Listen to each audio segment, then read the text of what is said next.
Good afternoon, Mr. Anil. Good afternoon, Nishant. Thanks. It's my pleasure starting this discussion with you. It's a very, very interesting topic which came to me. And when I got to understand that I'll be speaking to you about this topic on how exactly we can utilize the predictive data in finalizing our different sets of workflows. Specifically talking about the retail industry, I thought you are the best judge and you are the best person from where we can get some good insights about. So before we start, Anil, if you can quickly introduce yourself, I think that would be helpful, and then I'll just give a quick introduction from my side, and then we'll take the discussions forward. Sure, and thank you. It's my pleasure being here and having a conversation with you. My name is Anil Menon, and I head IT for Lulu Group India, which is now Lulu International Shopping Private Limited. I just took over a year back, and largely we are now focused into the next level. Thanks to pandemic, if you have to call it, the digital transformation phase of it. And also from a growth perspective, Lulu Group is very focused for India as a market. We are with 4 malls by now, and a couple of more coming down the line, and few others in the pipeline coming over the past following this years, which is going to come up. So largely yes, and space is very interesting. What we learn, we have to unlearn and again back learn for as soon as possible. That's happening in this current couple of years. So having said that, do you know retail? I'm sure I will say no, not really, because every day is a new day for us today, right? So that's where we stand, and yeah, agility is a key for now. Thanks, Anil, and you are absolutely right. Means every day we all are learning everything in the new. It's not just only the business domain, it's the technology which is getting evolved. Just a quick introduction from my side. I am Nishant Goel, CEO of Bot Mantra.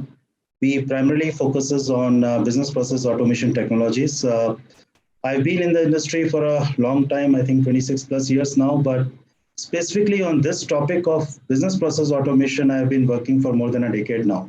So I've looked at how this whole technology got evolved, how we used to work on robotic process automation in 2010 back, what was the kind of challenges, now what kind of products which are available with us. And obviously with talking to different CIOs, CXOs on various of their digital transformation journeys, means we are working almost agnostic to any particular business domain. So it's definitely going to be a great discussion. So thanks for joining in today with me. Just to start with, if I really look at the retail industry, there are lots of external factors which are playing out. And if I look at the 3 key challenges, like external factors like COVID situation, which is one of the biggest challenge right now. If I look at the kind of experience which customer is really looking for in this environment.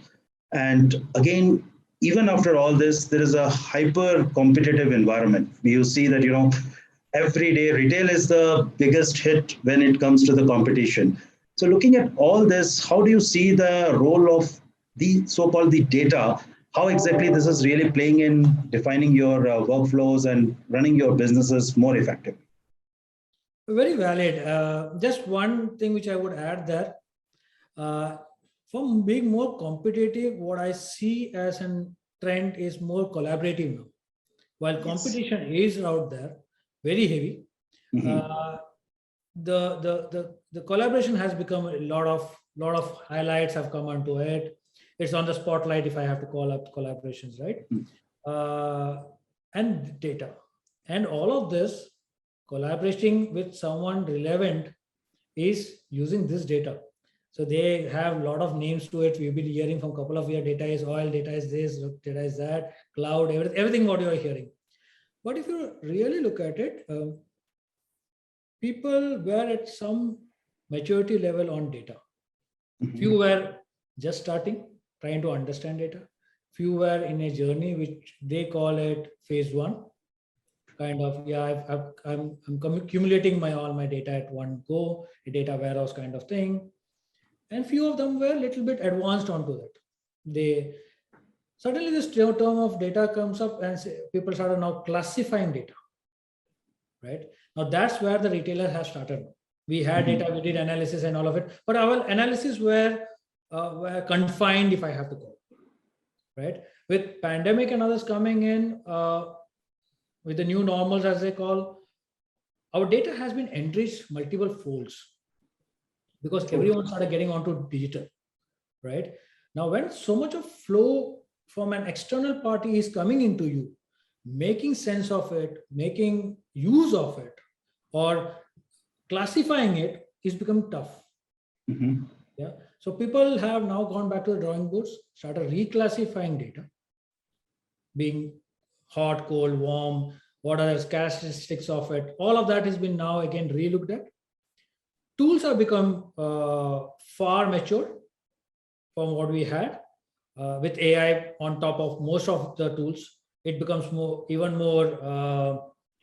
It's like having this, the hidden opportunities have now started suddenly coming up, which in a very, very profound manner, very on the face kind of thing.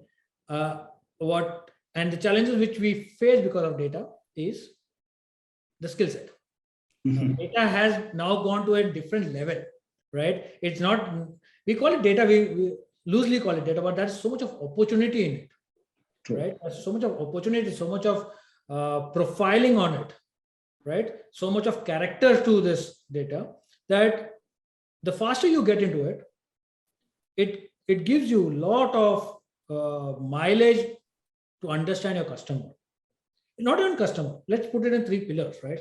Data is not just not customer. It is your employee, it's your vendor, it's your customer, all of it. Your inventory. There are multiple folds to it, right? So each pillar has its own dimensions for itself. True. This has come up very highly during this pandemic time. People like, say, for example, the word D2C started coming up. Personalization started coming up in a different manner. The hyper-personalization have come up. All of this was possible because people identified data at some level or others. Some other retailers took a leap bound by getting in new platform, getting in AI on top of it, and try to nourish the data, right? Previously, I remember, so I previously to this, I was working with Starbucks and Tata Tesco's and all of it, right? We had data. It was never that we never had data. The attributes which we had for this data has increased multiple folds. When I say that, what I mean is, previously I used to know Anil in 34 attributes. His age, color, segmentation, all of this. Suddenly it's become 128, 256. Yeah. So because of that, what happens is that your opportunity has increased multiple folds. Your understanding of Anil has increased so much that now you have to go back to your supply chain, your product, and so on and so forth to make sure that Anil is equally taken care of, or the personalization is brought into picture. So that's the level of data richness which is there right now. And main to this is how do you classify data? That plays a very important role. Great. And Anil, if I really look at this, if I look at the cycle of life cycle of the data, it's like first stage is gathering the data and then analysis of it, and then finally acting upon it. What I have observed is that slowly people are moving away from this data warehousing concept and things like that because of the dynamic stuff which is there in the data, as you correctly mentioned. Things are changing drastically. So how these 3 things are going to be stitched together? Let's say, for example, if we are not able to capture some data, or even if we are doing that, it is kind of so much structured that we can't make any sense out of it. How can we quickly analyze this and then redefine our workflows accordingly so that now we can act upon it? I guess the biggest problem which I see, and I just wanted to revalidate this with you, is that sometimes, we even collect the data, we analyze the data, but we are not able to act on it. And that's where we are losing the complete cycle of it. So when it comes to the act part of it, do you see that we are losing on something, and how best we can actually work towards acting on this analysis? Sure. And very rightly said. Very rightly said. So one of the conversations which I was having with someone, he said, "Are you data ready?" Forget about everything. When you say data ready, what he actually meant was from the other perspective of on the other side of the data, right? One, you have data in the other side. Once it throws out the analysis, as an organization, are you data ready?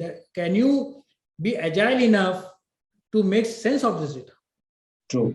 Yeah, it will show you the AIs and are maturing, the MLs are maturing, everything of them is maturing. But are you agile enough to put this into action? Right? True. Now, as coming to your query and where we want to catch up, first, edge computing has become very, very crucial. Right? When you say edge computing having crucial, the capture, the analysis, and everything is right and on the edge, right? How do you bring in more? And I may not put logics, but there are a lot of other factors which you can bring in for the personalization part of for the customer or at the edge. You have enough tools and mechanisms to bring into that. Previously, if you look at it, how was a customer sufficed or how was he known? By a loyalty program, a loyalty card and all of that. I think now that is a passe of calling loyalty, right? Now there's nothing called as loyalty. It is how much can you engage your customer, right? It's more engagement per se. It is not more loyalty. And that's where machines are helping us, the logics are helping, the AIs are helping us so much to bisect the data right at the edge and give us a glimpse of what Anil can or would like to have. Right? Are you well enough for doing that? If I have to do something on the edge, I have to be quite agile at the back. Right? Sure. As you correctly said, data warehousing is there in some phase, depending on the organization maturity and where and which sector are you in and how much time do you require for the customer to be converted into a customer, so on and so forth. Right? Basis that agility is a part which most of us are working on to make sure your edge computing becomes as seamless as possible. Now, when you say agility, what am I trying to do on agility? Am I going and telling my bosses, you know what, let's throw out what is there as legacy system and let's start something new? No, that's not the time, right? It's time to bring in the layers in between. There are quite matured tools and mechanisms in the industry which you can build into the blocks to make it more viable for you to start computing onto it, right? And things like, very rightly said, and I would try to mention this, bots and others, right? They are making it easier for us to understand data, capture data, structured, unstructured. Previously, we used to only talk about structured. Now, that is a huge transition towards unstructured data. Correct. I do half of my, I think, no retailer should find this out, but I do half of my shopping on Instagram, right? On the social media, right? Then and there, right? Because it's the flow, it's the customer thought process which runs at that point of time, right? And you have that fraction of minutes. Previously, you used to have 3 seconds.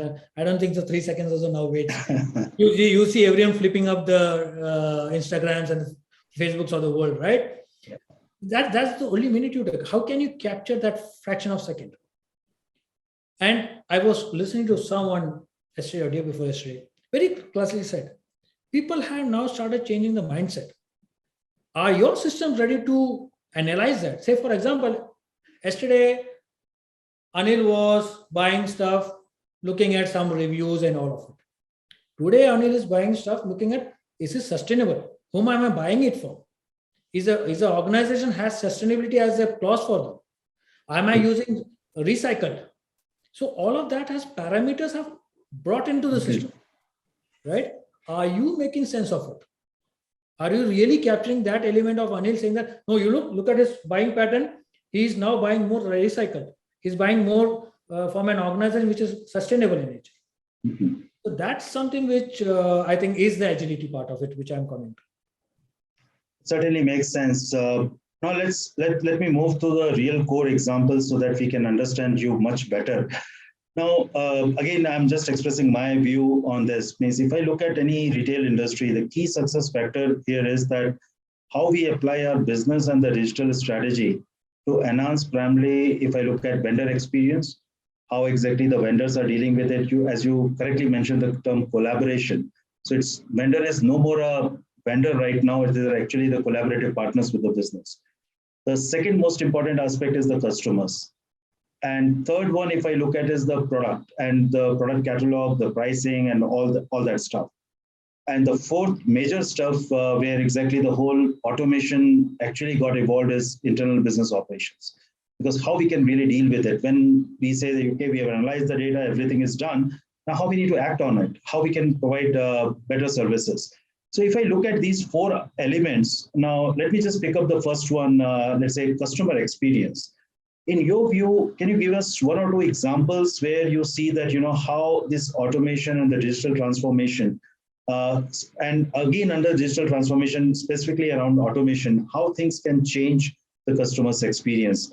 Have you implemented something like this, or in your view, how things could be? Perfect. And I think very correctly said, though, again, I go to the word called as agility. Automation brings in that agility part of us. Mm-hmm. That's a very key element, right? While you're very much human dependent is good, right? We are also from an retail industry perspective or any industry perspective, there is a lot in demand and supply on the skills part of it, getting skilled resources and working on it. So how do you bring them up? How do you do it? One, all the mundane activities can be automated.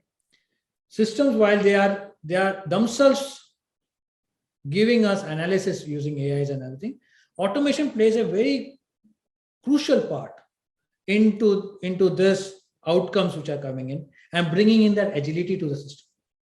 So what happens is that if Anil is working on 10 different items, now he has to just work on 2 different items, which the system, due to automations and the continuous learning process, has thrown as exceptions.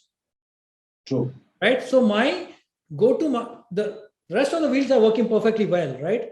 Only that 2 elements is what I should pay attention to, and how can I bring in that transformation, the internal transformation to that business processes. So today, if I have 100 business processes which I'm currently working on, okay, it brings down to like 10, and I can be focused. So this larger part of 90 is already automated. So, and this translates into newer business processes which can be evolved from this. True. Right? Our business processes get evolved when we hit a roadblock, or we bring in a new business, we bring in new dimension to what we are doing. Right? Now this automation is already getting us that part. That part, quite a proportion of work is already done by the automation for us. That's correct. That becomes agile for us to define this business process even better. Mm-hmm. Right? Thus enabling the customer. Now, when you spoke about the 3 pillars of customer, vendor as a partner, and inventory and other products, right? A very common statement lies in between this: transparency, visibility, right? Each one can bring in that element of positiveness into the business by just visibility. Now, I'll explain what I mean by this, right? For a customer, if you give him a lot of visibility on where my stocks are lying, what is happening, what is going to come in for me, what is the next season trends which I see coming up, that becomes easier. Now, how did I get into that? My automations on the back ran. Correct. In the right way, right? So I knew Anil, I wrote a lot of automations, and then I figured out, you know what, it makes a lot of sense because he's a trendy guy. I get into the trends. That visibility, that transparency, what I learned from you, from your data, I'm bringing on to you. Mm-hmm. So that becomes a lot of good element there. Now with the partner, today, if I give a visibility to my partner on what stocks I'm carrying of his and what is my new trends which I see with my customer base, it is easier for me to have a seamless logistic, a seamless inventory proposition out here. right? And the words like D2C becomes even more seamless for us, right? That's something which automation has brought to us. Getting in this data, crunching it properly, right? And then pushing on to the partner. The partner also is being given that ease and feasibility that he just have to see what are the new trends coming out. Rest everything, or most of the things remains the same. Okay, I have to buy 10 pieces of this variant, so and so forth. So that remains almost the same. But the newer ones gets to him faster. Yeah. So his production cycles becomes faster. He knows what to deliver to us. And now the third part, which is product. Obviously, now if you know that a lot of your customer segment prefers this kind of element, people have a lot of sustainability issues, a lot of recycling issues, your products can get into that maturity phase, right? That's the visibility cycle which I'm talking about, end to end. Now, one element which we have not spoken about is the employee, and that is the key. Now, how much of all this visibility passes on to him, percolates to him, and how much of them we are helping him to upscale, right? By bringing in automation beneath him. Correct. These mundane tasks have been automated. Now I tell him, you now start looking from this perspective. Instead of looking from this perspective, this is largely what you used to do. That Excel sheet, that data and all of that is done, is over and thrown off. Right now, you make sure that now you know the business so well. Try to bring in new processes. How can I make it more visible for my partners, customers, and others internally from the buying team and others? How can you make it easier for them? Because he's already in the process. I don't have to tell him what the business is. I have to just upgrade him from that thought process and leadership standpoint. Yeah. Very truly said. And if I really look at it, one of the key elements what people are looking for is the reduced turnaround time. Like even if it is vendor queries, so one is the proactive communication which you talked about. But now when someone is trying to reach out to you and trying to get their queries addressed, then our engine is really taking a lot of time. And then there are cycles in between. That sometimes there is a heavy load, sometimes there is a lower load, and then to optimize your internal business operations, that's where the automation plays a key role. Can you throw some light on this if you have experienced any such scenario? And then probably I can share some of the examples also on this aspect. But I would like to first hear from your side. Sure. And a very classic example, I'll take it from the logistics standpoint of view. Mm-hmm. Because D2C is now the buzzword in retail. Everyone is trying to do D2C.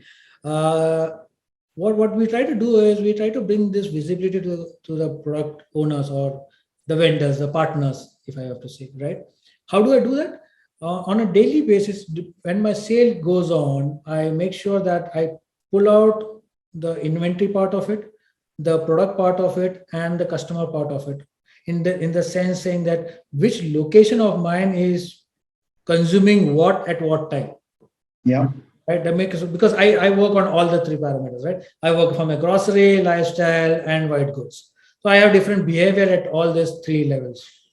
What I do is I bring this visibility to the partner by a very old term called as vendor portal, right? Mm-hmm. But it's no more a vendor portal now. It's become more of an automated portal where the visibility part of it is as max as possible. We have more parameters to do it. It is not the end, but a lot of parameters which still can be automated.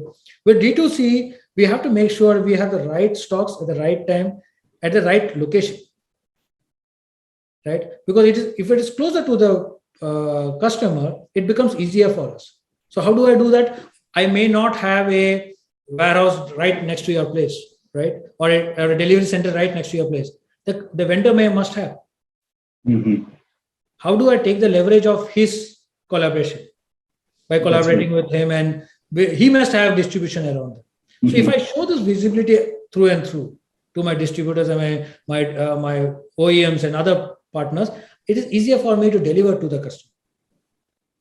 No, this is a great example, and I think that's something which is actually the need of the hour and the dynamic aspect, the agility aspect of the overall business. What we really look at. Now, one of the example when it comes to the cycles means the COVID testing. I'll just take a slightly different example. Again, it's part of the retail, but it's part of the healthcare retail, I would say. the laboratory diagnostics. Suddenly you see a huge surge in the COVID testing which is happening. So few of our bots are essentially running over there, and suddenly, and each bot can essentially work for almost, what 5 people can essentially do. And suddenly there is a requirement for another 10 bots to be really put in.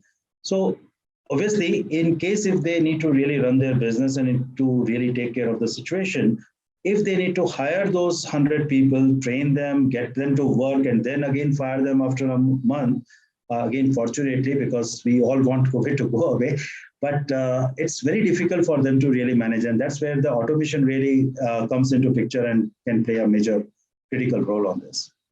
Totally agree to that. And it just not requires the direct energy which you see in terms of, there are a lot of things going on the background also. On the HR running it, the leadership running in, the strategies getting changed. There are so many things which is not unseen at that point of time, right? So we only see, okay, one person is getting affected, he's moving out and all of that, but there is too many things which is happening on the back. If that engine is not strong enough to be dynamic in nature, I think most of the parts are all part away, and whatever you say, customer service or vendor service or any of it will really not make sense. I'll probably ask a very different question, Miss. I don't know whether this is the right question or not. Just on the competitors' pricing. Let's say, for example, if you're running your show and you would like to see that, how other competitors, specifically if I look at Amazon, Flipkart of the world, how exactly they are selling it at what price?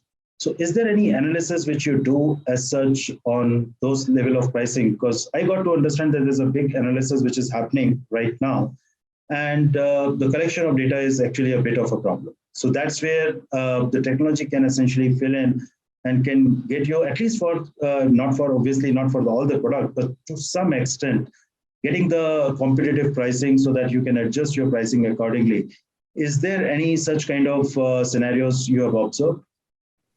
Yes, and this is not new. This is an old one. So online, when you expose online, it's very easier to find out what's happening on that space. It's only difficult at the offline mode, when the brick and mortar stores and everything, but they can have a continuous change because we have ownership at the floor level itself, the department level itself. So looking at the movement of people and other factors in the store, you can actually start dynamic pricing.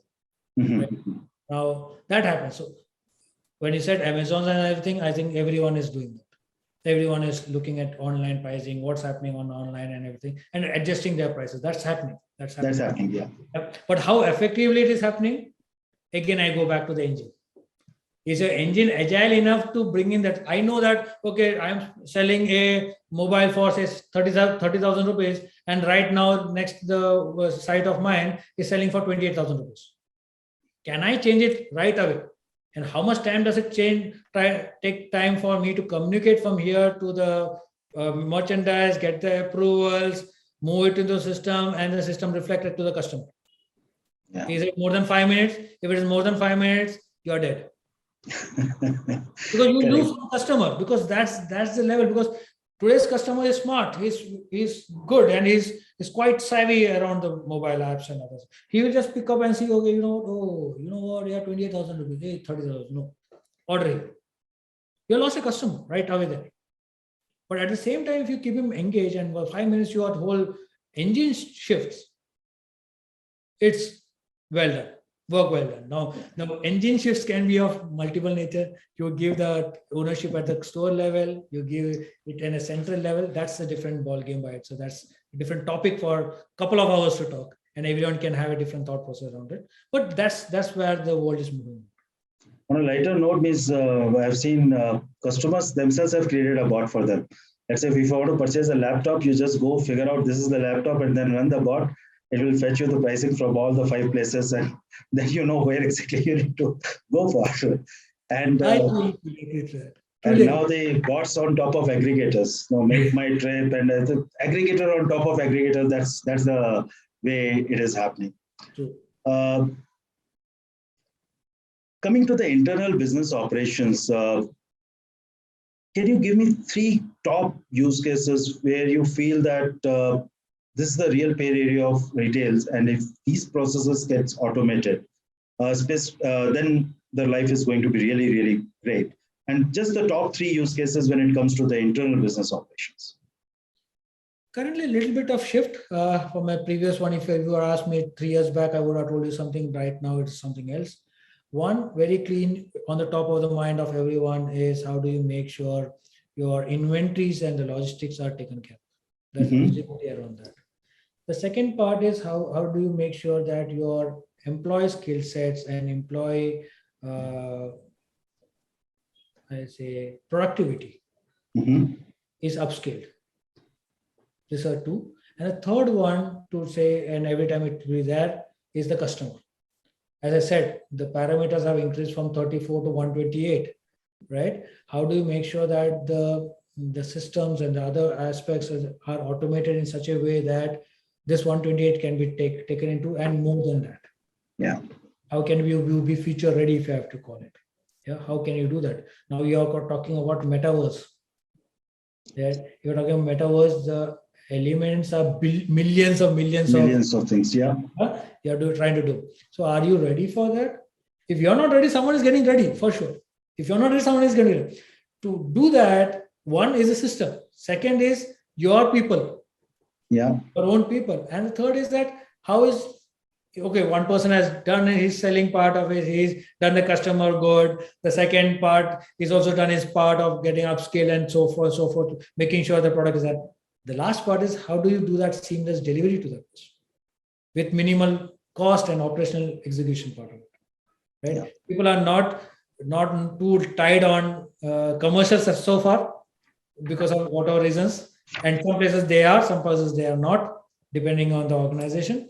But people are ready to move that extra mile to suffice and get the customer satisfaction to the higher level. Thank you, Mr. Anil. I think this is a great conversation. We got lots of good insights, and I hope we'll catch up sometime in person. We'll talk more about this topic. I'm sure that e-commerce industry is definitely riding on a totally different wave right now. And not only e-commerce is the complete retail industry, I would say, and we'll see lots of new patterns emerging. And all the best, Mr. Anil, and nice talking to you. Thank you. Thank you, Nishant. Thanks for having me. It's my pleasure to be there. Thank you.